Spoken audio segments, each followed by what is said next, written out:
Dan bahagia, Ibu Bapak Guru hebat dan praktisi pendidikan dimanapun Anda berada.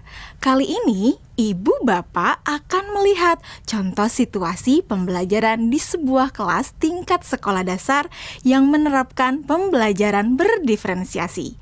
Mari kita saksikan bersama-sama.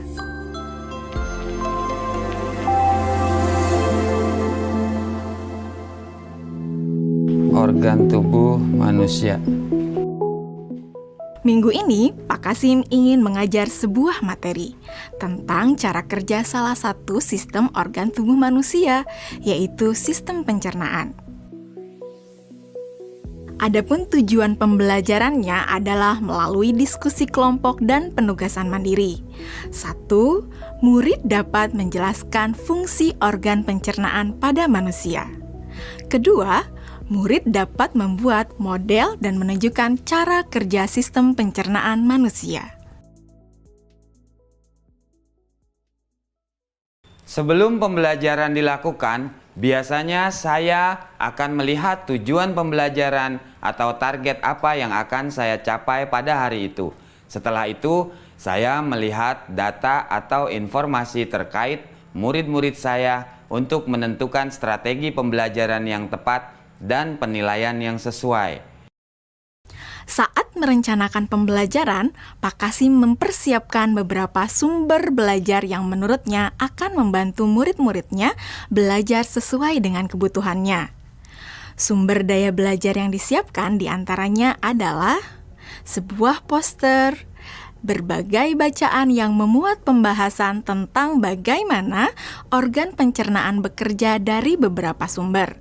Ada yang berupa beberapa buku bacaan dengan tingkat kesulitan berbeda-beda, artikel sederhana, mengunduh sebuah video singkat yang sesuai dengan apa yang ia ingin anak-anak pahami, membuat kartu-kartu pertanyaan untuk membantu murid mengkonstruksi sendiri pemahaman mereka tentang cara kerja sistem organ pencernaan dengan menjawab pertanyaan.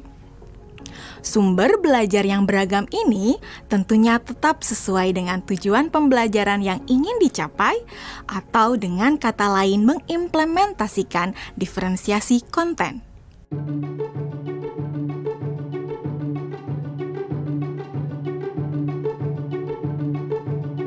Setelah semua sumber materi yang beragam disiapkan, saya mempersiapkan daftar kegiatan lengkap dengan instruksinya. Misalnya, membaca buku atau artikel dan lain sebagainya, mengamati poster, mendiskusikannya, dan kemudian membuat ringkasan untuk menunjukkan pemahaman tentang isi poster tersebut. Menjawab kartu-kartu pertanyaan. Aktivitas-aktivitas tersebut walaupun berbeda-beda, namun semuanya bertujuan agar murid memahami cara kerja sistem pencernaan. Assalamualaikum. Bagaimana kabar kalian? Waalaikumsalam. Baik, Pak. Hari ini kita akan mempelajari tentang sistem pencernaan manusia. Saya, Pak. Di awal pembelajaran, Pak Kasim memberikan penjelasan kepada semua murid yang ada di kelasnya tentang tujuan pembelajaran dan konsep kunci yang ia ingin anak-anak kuasai. Lewat proses tanya jawab dan contoh-contoh, Pak Kasim memastikan bahwa murid-muridnya memahami apa yang dimaksud dengan sistem. Pak Kasim meminta murid-murid bekerja dalam kelompok. Untuk penugasan kali ini, Pak Kasim telah mengelompokkan murid berdasarkan tingkat kemampuan murid membaca. Hal ini karena tugas pertama yang harus dilakukan oleh setiap kelompok adalah membaca materi bacaan terlebih dulu. Teks yang dibaca tiap kelompok sesuai dengan kemampuan membaca mereka. Selama proses murid melakukan kegiatan, saya mengobservasi dan memantau pemahaman murid-murid. Saya mendatangi tiap kelompok, mengajukan pertanyaan, dan memberi pertanyaan lanjutan kepada murid-murid yang memerlukan bantuan atau perlu diberikan tantangan lebih. Saya juga membuat catatan-catatan penilaian selama proses ini.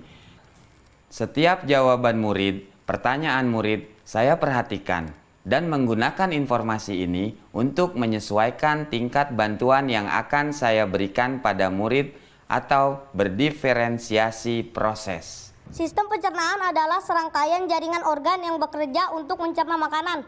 Organ pencernaan antara lain meliputi mulut, kerongkongan, lambung, usus kecil, usus besar, rektum, anus.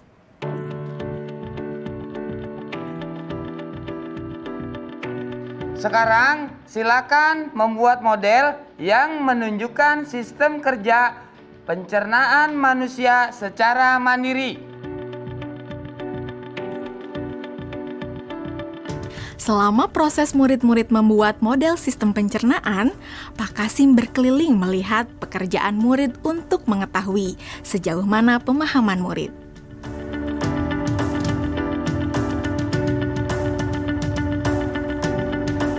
Di akhir pembelajaran, saya melakukan kegiatan refleksi, di mana refleksi tersebut digunakan untuk mengapresiasi murid, untuk mengetahui atau menilai sejauh mana pemahaman murid tentang topik yang sedang dipelajari, untuk mengetahui bagaimana perasaan murid-murid ketika melakukan proses pembelajaran.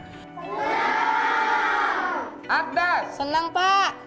Arjuna, Senang, Pak. dan tentunya semua ini dapat menjadi informasi bagi saya untuk mengembangkan proses pembelajaran selanjutnya.